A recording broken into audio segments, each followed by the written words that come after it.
सप्तदीपवतीं महीं आव्यां च श्रियं लब्ध्वा विभवं च अतुलं भुवि। ऐसे श्री अम्बरीश जी महाराज जिन्होंने ऐसी भक्ति की कि भगवान ने अपना सुदर्शन चक्र उनकी रक्षा में दे दिया। जो भगवान की भक्ति करते हैं, भगवान का भक्त होता है जो अनन्य, तो भगवान का चक्र उनके संग रहता है। उनकी धर्मपत्नी एकादशी का व्रत करती थी, उनको उद्यापन करना था।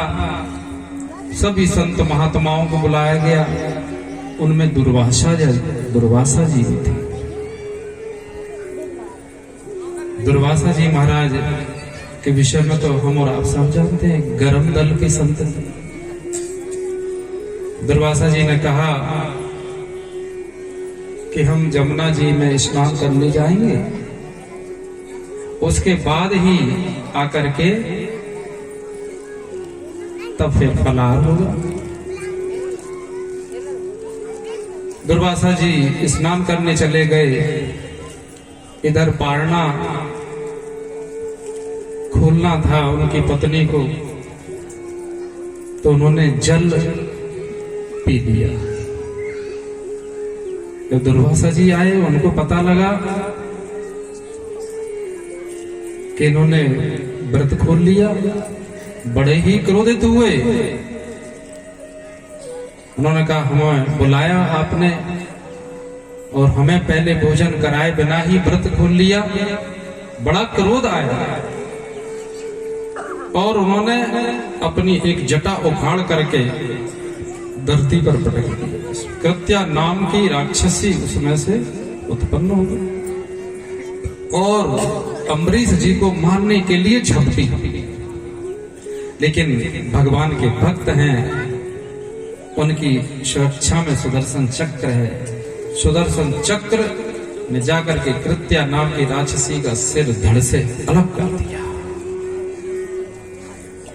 और दुर्वासा जी के पीछे सुदर्शन चक्र पड़ गया।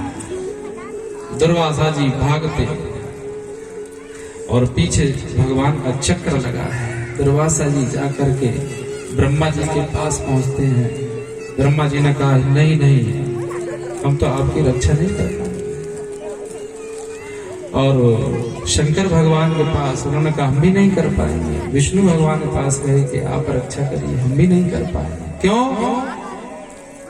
आपने जिस भक्त का अपमान किया है उससे ही जाकर के क्षमा याचना करो। यदि वह भक्त जिनकी सुरक्षा में ये तैनात है चक्र, अब तो मेरा भी बस नहीं रहा, मैं भी कुछ नहीं कर सकता। यदि मेरा भक्त तुम्हें क्षमा कर देगा तो ही सुदर्शन चक्र शांत होगा, क्योंकि निज अपराध निश्चय नहीं। मेरे संग में कोई अपराध कर दे, भगवान कहते मेरे संग में कोई अपराध कर दे तो मुझे क्रोध नहीं आता, लेकिन मेरे भक्त के संग में,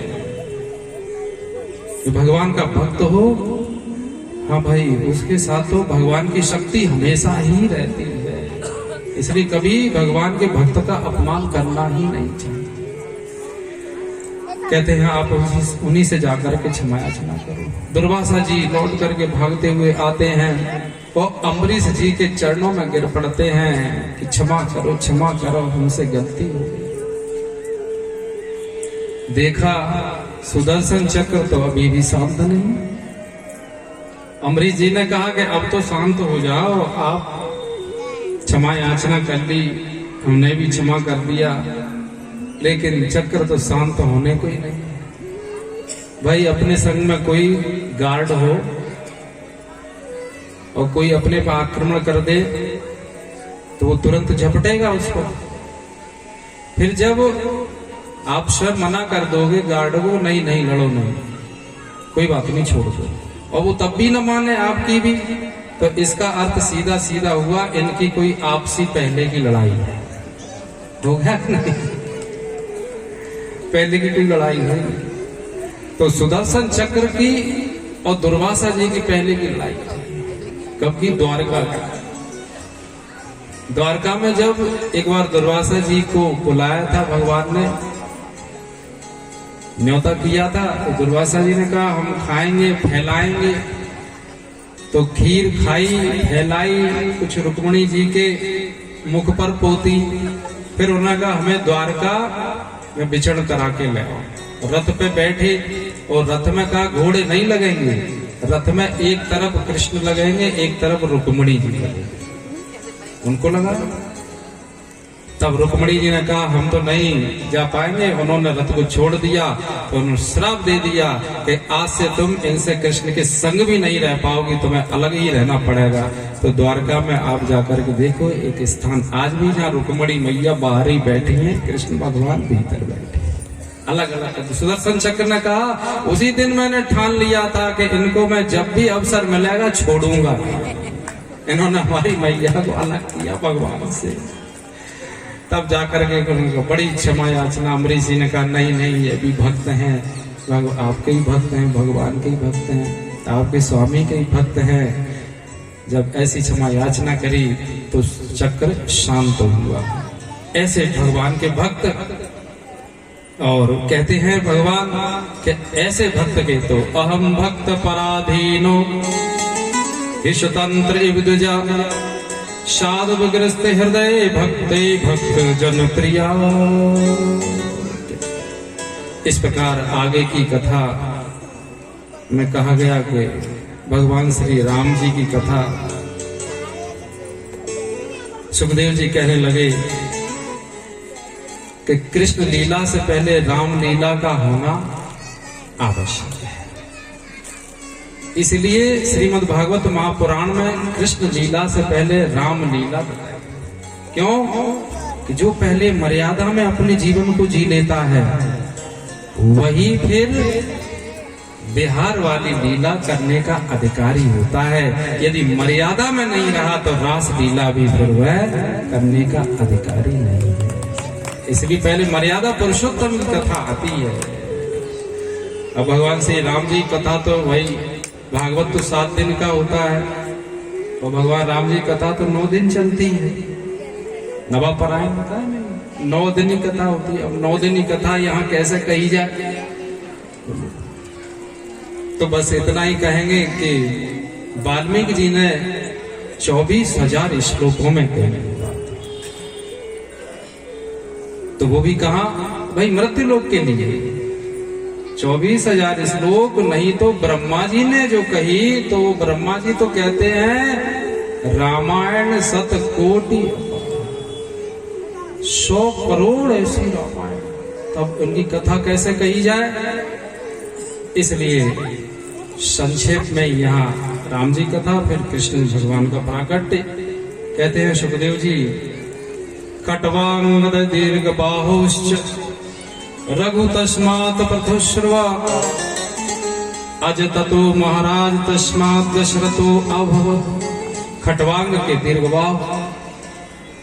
बाहु के रघु, और रघु के अज के दशरथ जी हुए, और दशरथ जी के तस्यापि भगवाने साक्षात ब्रह्म्यो हरि अंशासेन चतुर्दगात पुत्रतम प्रार्थितः सुरै राम लक्ष्मण भरत शत्रुघ्ना इत संज्ञया। दशरथ जी को राम लक्ष्मण और भरत शत्रुघ्न के रूप में कहा। विश्वामित्र जी उनको लेने आए अपने यज्ञ की रक्षा करने के लिए। उन्होंने वहां राक्षसों का संहार किया, स्वभाव मारीच को भगाया, और उनका जो सिद्ध आश्रम नाम था विश्वामित्र जी का, तो आज उन्होंने जाकर के सिद्ध कर दिया। विश्वामित्र जी ले गए जनक जी के यहाँ, धनुष भंग किया, सीता जी के संग उनका विवाह हुआ। और जब अयोध्या में आए तो कुछ वर्ष रहने के पश्चात फिर उनको वहां वनवास हुआ। वनवास को गए, वनवास में जाकर के मारीच की सहायता से रावण ने सीता जी को हर लिया। तब जाकर के सीता जी की खोज करते करते जटायु का उद्धार किया, सुग्रीव से मित्रता हुई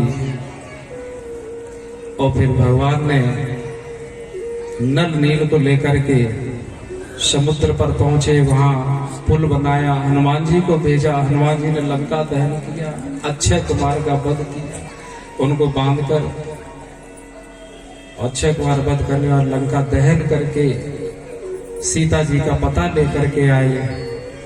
उनका राम और रावण का युद्ध हुआ, लक्ष्मण जी को शक्ति लगी, सुषेण वैद्य से संजीवनी लाई गई, उनको फिर से होश में लाया गया। लक्ष्मण जी ने मेघनाथ का वध किया। राम और रावण का बड़ा ही घनघोर युद्ध चला। धर्म और अधर्म की ये लड़ाई थी। युद्ध में धर्म की सत्य में जयते, सत्य की विजय हुई। पुष्पक विमान में बैठ करके वे सबको संग लेकर के और भरत जी से मिलने के लिए आतुर थे। अयोध्या कहते हैं मुझे अपनी अयोध्या तो बैकुंठ से भी प्रिय लगती है, बैकुंठ से भी ज्यादा।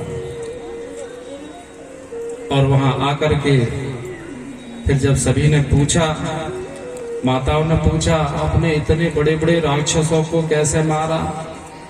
कहते गुरु वशिष्ठ कुल पूज्य हमारे, इनकी कृपा धनुष रंग मारे। गुरु जी की कृपा से हमने उस युद्ध के मैदान में इन बड़े बड़े राक्षसों को मारा। त्रेतायाम वर्तमानायाम कालः कृत समो अभवत्, रामय राजन धर्मज्ञ सर्वभूत सुखावय। ऐसे धर्मज्ञ राजा हुए जो पहले उपदेश करते अपनी प्रजा को। उनको विराजमान वशिष्ठ जी ने उनको तिलक करके राजा बनाया। ऐसे धर्मज्ञ राजा सभी ब्राह्मणों का आशीर्वाद लिया, अपनी प्रजा को बुलाया। सर्वप्रथम राजा बनने के बाद अपनी पूरी प्रजा को उन्होंने ज्ञान दिया कि बड़े भाग्य मानुष तन पावा, सुर दुर्लभ सद ग्रंथन गावा। इसे राम गीता नाम से कहा गया है। साधन धाम मोक्ष कर द्वारा, पाय न जहि परलोक सवारा। सो परत्र दुख पावहि सिर धुन धुन पछताए, कालह कर्म ईश्वर मिथ्या दोष लगना है। ऐसा उनके ऊपर गुरु जी की कृपा हुई और गुरु जी की कृपा से भगवान ने ये सभी कार्य करके दिखाए। इस प्रकार से राम जी की कथा तो कभी पूरी होती ही नहीं। हरि अनंत हरि कथा अनंता, कहे सुने बहु विधि सब संता। दसम स्कंद में सुखदेव जी कहते हैं, अब हम आपको परीक्षित जी श्री कृष्ण चरित्र सुनाते हैं। परीक्षित जी ने कहा हम भी अब उन श्री कृष्ण भगवान का चरित्र सुनना चाहते हैं जिनके हमने गर्भ में ही दर्शन किए। और भगवान जब मैं गर्भ में अश्वत्थामा के ब्रह्मास्त्र से जल रहा था तो मैंने तो भगवान की शरण ली नहीं थी, मेरी मां ने शरण ली थी। मेरी मां गई थी कि रक्षा कीजिए रक्षा कीजिए, लेकिन भगवान ऐसे कृपालु श्री कृष्ण भगवान कि मेरी मां शरण में गई और उन्होंने आकर के रक्षा मेरी करी। आकर के मैं तो शरण में गया भी नहीं था। ऐसे श्री कृष्ण भगवान के मैं अब चरित्र सुनना चाहता हूँ, आप कृपा करके मुझे सुनाइए। और देखो भगवान एक समय वह था, सुखदेव जी ने कहा कि अब तो आपकी बड़ी रुचि, आपकी रुचि देख करके हम आपको श्री कृष्ण चरित्र सुनाएंगे। परीक्षित जी कहने लगे एक समय वह था जब मुझे बड़े जोरों की प्यास लगी थी और प्यास मुझ पर सहन नहीं हुई। भगवान, तो मैंने बाण की नोक से सर्प संत के गले में डाल दिया। एक समय वह था और एक समय वह आ गया कि आपसे मैं कथा श्रवण कर रहा हूं और आज तक मुझे न भूख लगी न प्यास लगी। उन्होंने 7 दिन तक राजा परीक्षित ने न जल ग्रहण किया है न भोजन ग्रहण किया है। दिन रात उन्होंने कथा श्रवण की। कहते एक समय भगवान की भक्ति, भगवान की कथा श्रवण करने से मेरी भूख भी चली गई, प्यास भी चली गई। जब संसार में बरतता था तो प्यास के कारण मेरी स्मृति बुद्धि नष्ट हो गई। इसलिए मैं अब इस कथा को पीना नहीं छोड़ूंगा। अब तो मैं इसे पीऊंगा। मैं पी रहा हूं भगवान, मैं कथा को सुन नहीं रहा, मैं तो कथा को पी रहा हूं। सुखदेव जी ने कहा ठीक है, हम आओ कथा सुनाते हैं। और सुखदेव जी सुनाने लगे कि देखो वसुदेव और देवकी के यहाँ, वसुदेव देवकी के घर भगवान प्रकट हुए और उन्होंने जन्म तो हुआ उनका मथुरा में, गोकुल में जाकर के वे पले, फिर वृंदावन में उन्होंने लीलाएं करी, मथुरा में आकर के फिर उन्होंने कंस को मारा, माता पिता को छुड़ाया, फिर उन्होंने द्वारका बसा दी। जरासंध और काल यवन ने जब आक्रमण किया तो वे द्वारका पहुंच गए, द्वारका में ले गए सभी मथुरावासियों। फिर महाभारत के युद्ध में उन्होंने वहां जो क्षत्रिय आताताई हो गए थे उनका सबका संहार करा के 125 वर्ष तक उन्होंने लीला करी और उसके बाद वे अपने लोक को चले गए, अंतर्ध्यान हो गए। ठीक है परीक्षित, कथा सुन। परीक्षित जी ने कहा यह तो बड़ी जल्दी सुना दी आपने कथा, पूरी कथा हो गई कि हाँ परीक्षित कथा इतनी है भगवान, इससे ज्यादा तो नहीं कथा। वो कहते नहीं नहीं, जिनकी कथा, जिनका मैंने दर्शन किया गर्भ में, जिन्होंने मेरे ऊपर इतनी कृपा की है, तो मैं इतने संक्षेप में उनको नहीं सुनना चाहता हूं। अब जो शेष समय मेरा बचा है वो मेरे श्री कृष्ण भगवान के चरित्र बड़े ही व्यापक रूप से आप विस्तार कर करके मुझे कहिए, क्योंकि अब उनके चरित्र सुन करके मुझे जो आनंद आ रहा है तो मेरा मृत्यु का भय चला गया, इसलिए मुझे विस्तार करके सुनाइए। और समझ गए सुखदेव जी महाराज कि इनकी अरुचि, इनका मन भगवान में लीन होने लगा। अब इनकी रुचि जागृत हो चुकी है, अब इनका भय जाता रहा है। तो कहने लगे ठीक है हम आप सुनाते हैं। मथुरा के राजा शूरसेन, शूरसेन के पुत्र थे वसुदेव।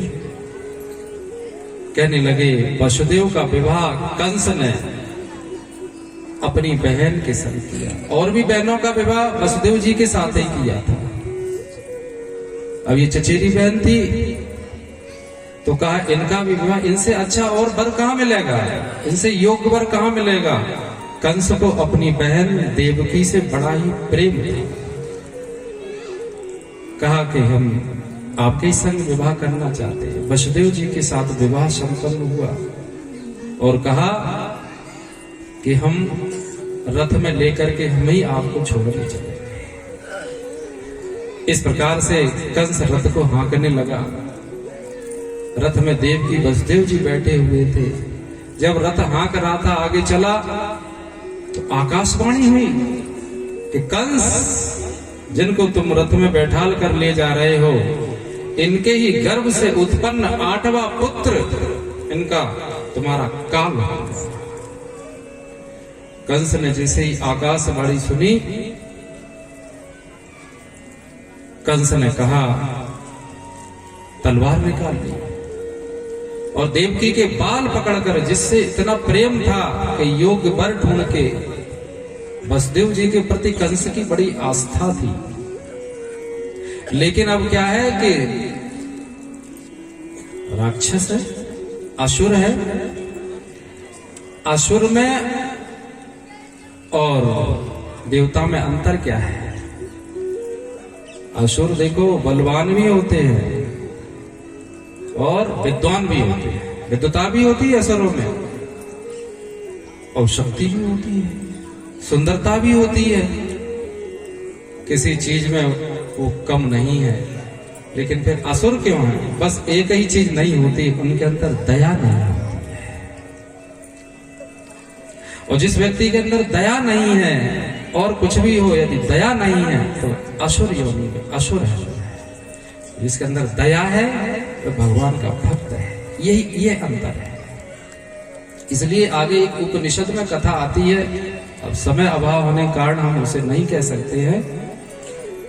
दा शब्द दिया था भगवान ने असुरों को, जब मंत्र के रूप में कि जाओ दा देते, सबको ही दिया था, मानव को भी दा दिया, देवताओं को भी दिया और असुरों को भी दिया। तो वो दा शब्द, उनके अंदर दया नहीं होती है, तो वो समझ गए कि दया छोड़ने को कहा है, दया करने को कहा है कि भाई दया करना, दया करना। हम लोग दया नहीं करते तो दया करना। इस प्रकार से ये राक्षस, अब ऐसा बताया, महात्माओं का भाव है, कहते सतयुग में तो प्रत्यक्ष राक्षस हुआ करते थे, आप देखो, और त्रेता में राक्षस फिर ब्राह्मणों में होने लगे। ब्राह्मण कुल में राक्षस होने लगे त्रेता में, और अब द्वापर आ गया, द्वापर में क्षत्रिय कुल में राक्षस होने लगे। अब कंस हो गया, क्षत्रिय में राक्षस जन्म लेने लगे। और कहते हैं कि कल युग में तो घर घर में राक्षस पैदा हो गए, हर घर में एक राक्षस तो मिल ही जाएगा। ये महात्माओं का भाव है, ये है युग का प्रभाव।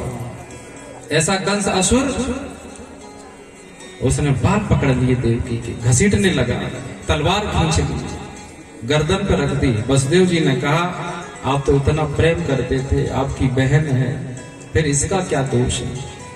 हम आपको वचन देते हैं कि पुत्र, 8वां पुत्र ही तो मारेगा, 8वीं संतान हम आपको सौंप देंगे।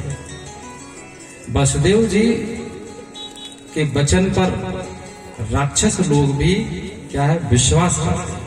ये होता है वचन।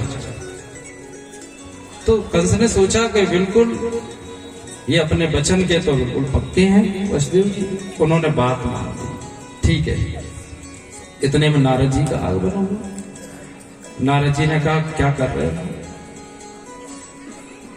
उन्होंने कहा, इतनी जल्दी ये निवृत्त हो जाएगा पैर से तो ये बहुत ज्यादा दिनों तक चलेगा, फिर और ज्यादा दिनों तक चलेगा तो फिर हित नहीं है इसमें समाज का, इसे तो जल्दी निपटाओ। तो आकर कहने लगे कि तुमने क्यों इनको छोड़ दिया? बताए 8वां। उन्होंने 8वां तो पहला भी हो सकता है, 8वां। इधर से देखो, उधर से अगर गिनो, उन्होंने ऐसे लकीर कर दी तो 8वां तो कोई सा भी हो सकता है। तो वो बोले, कंस बोला, इसका अर्थ है कि सबको मार दिया जाए। नारद जी कहने लगे, देखो हमारे मुख से मत कहलवाओ, काय को साधु की वाणी पापमय कराना चाहते हैं, हमसे मत कहलवाओ। ये तो तुम जानो भैया, ये तो हमने बता दिया कि इसका अर्थ तो यही है कि आप ये कहना चाहते सबको मार दो। नहीं, हम ये नहीं कहना चाहते, ये तो तुम जानो। फिर उसकी बुद्धि भ्रष्ट हो गई। उसने जाकर के देवकी और वसुदेव को जेल में, कारागार में डाल दिया। जब पहली संतान हुई, वसुदेव जी ने अपने वचन अनुसार वह संतान सौंप दी कंस पर। फिर कंस ने सोचा, उनको रोता हुआ देख करके, कि नहीं, इसने क्या बजाया है। तो अपने उस भाव से, बुरे भाव से निवृत्त हुआ। लेकिन फिर से सलाहकारों ने उसकी बुद्धि भ्रष्ट कर दी तो उसने हत्या कर दी। इस प्रकार धीरे धीरे 6 पुत्रों की हत्या कर दी। 7वें गर्भ में देवकी के आए बलराम जी। भगवान ने योग माया को आदेश दिया कि इनको ले जाओ गर्भ से और जाकर के गोकुल में जो रोहिणी नंद बाबा के पास हमने छोड़ रखा है उनको रोहिणी के गर्भ में जाकर के स्थापित कर दो और तुम स्वयं यशोदा और नंद बाबा के यहाँ जन्म लेना। इधर हम प्रकट होंगे तो हम और आप सभी को मिलकर के अब लीला करनी है। योग माया 7वें गर्भ को लेकर के गोकुल पहुंची और वहां रोहिणी के गर्भ में वह 7वां गर्भ स्थापित किया। स्वयं नंद बाबा के यहाँ यशोदा के यहाँ जन्म नहीं दिया। इधर यहाँ जेल में वसुदेव जी और देवकी इनको हथकड़ी बेड़ी लगी है। कितना उन पर कष्ट होगा, उनके दुख की पराकाष्ठा हो गई। जब कोई भी चीज अपनी पराकाष्ठा पर पहुंचती तो निश्चित ही कुछ न कुछ प्रकट होता है। सीमा के बाहर बात हो गई, बहुत सहन किया। वसुदेव ग्रहे साक्षात भगवान पुरुषः परा जनिष्यते तत प्रियार्थम संभवन्तु सुरस्त्रियः देवक्याम देवरूप्याम विष्णु सर्वगुहास आविराशी यथा प्राच्याम दिशां दुर्ग पुष्कला। इस प्रकार भगवान श्री कृष्ण भगवान देवकी और वसुदेव के यहाँ वे प्रकट हो गए। बोलो श्री कृष्ण चंद्र भगवान की जय। भगवान के प्रकट होते ही वसुदेव और देवकी की जो बेड़ियां और हथकड़ी थी वे टूट गई और जेल के ताले खुल गए। जब ज्ञान प्रकट हो जाता है तो बंधन अपने आप छूट जाता है ज्ञान से। भगवान प्रकट हो गए। भगवान ने कहा मुझे लेकर के गोकुल छोड़े आओ।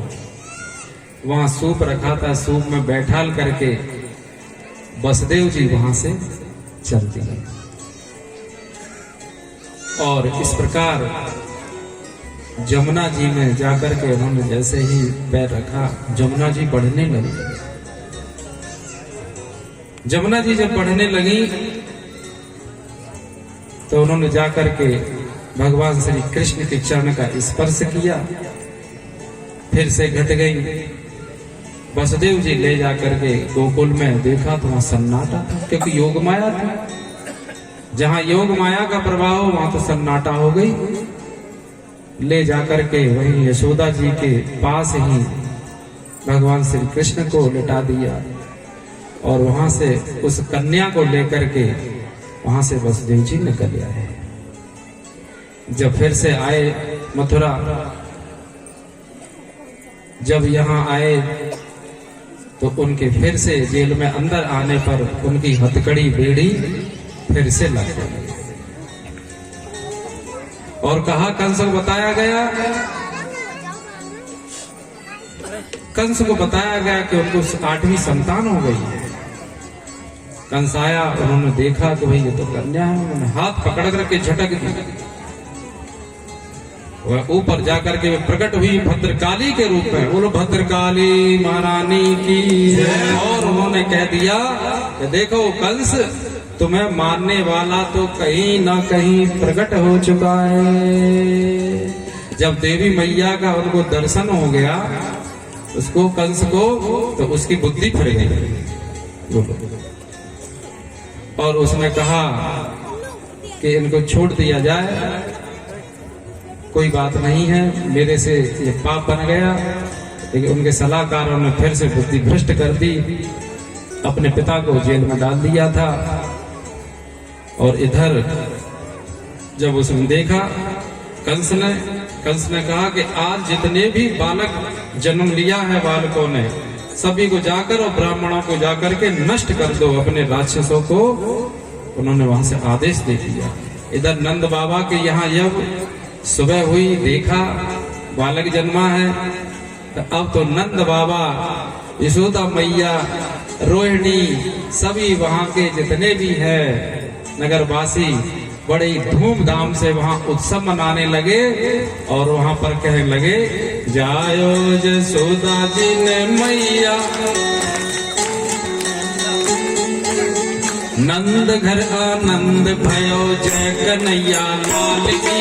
नंद घर आनंद भयो, जय कन्हैया लाल की। नंद घर आनंद भयो, जय कन्हैया लाल की। नंद घर आनंद भयो, जय कन्हैया लाल की।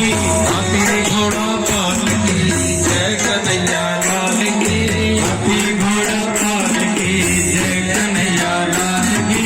नंद घर आनंद भयो, जय कन्हैया लाल की। नंद घर आनंद भयो, जय कन्हैया लाल की। बोलो श्री कृष्णचंद्र भगवान की, नंद बाबा की, यशोदा मैया की, वसुदेव महाराज की, देवकी मैया की बधाइयां गाने जाते हैं। और जिस पर जो बन पड़ता है, दान पुण्य होने लगा, सभी लोग अपने अपने आभूषणों से सुसज्जित होकर के नए नए वस्त्र धारण करके बधाई होने लगी। जायो यशोदा जी ने लल्ला, मोहल्ला में हल्ला सो मचे गयो। जायो यशोदा जी ने लल्ला, मोहल्ला में हल्ला सो मचे गयो। जायो यशोदा जी ने लल्ला, मोहल्ला में हल्ला सो मचे गयो। जायो यशोदा जी ने लल्ला, मोहल्ला में हल्ला सो मचे गयो। हल्ला सो मचे गयो, हल्ला सो मचे गयो। हल्ला सो मचे गयो, हल्ला सो मचे गयो। हल्ला सो मचे गयो, हल्ला सो मचे गयो। हल्ला सो मचे गयो,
तोरे अंगना तोरे अंगना मैया तोरे अंगना तोरे अंगना मैया तोरे अंगना बाजे बाजे रे बधाई मैया तोरे अंगना बाजे रे बधाई मैया तोरे अंगना बाजे बाजे रे बधाई मैया तोरे अंगना बाजे रे बधाई मैया तोरे अंगना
ब्रह्मानंद समान आज सुख सबने पाया है ओ ब्रह्मानंद समान आज सुख सबने पाया है ओ ब्रज में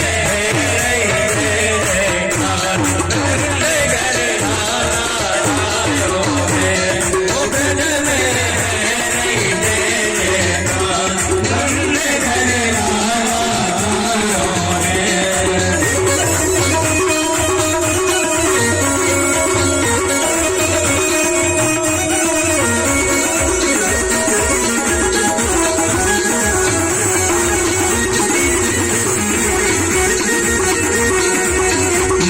यशोदा भाग्य बढ़ाई नंद यशोदा भाग्य बढ़ाई सब ही देने लगे बधाई सब ही देने लगे बधाई नंद गाम और मार्ग में नंद गाम और मार्ग में नदी की चमचायो है वो ब्रज में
कृष्ण कन्हैया लाल की जय।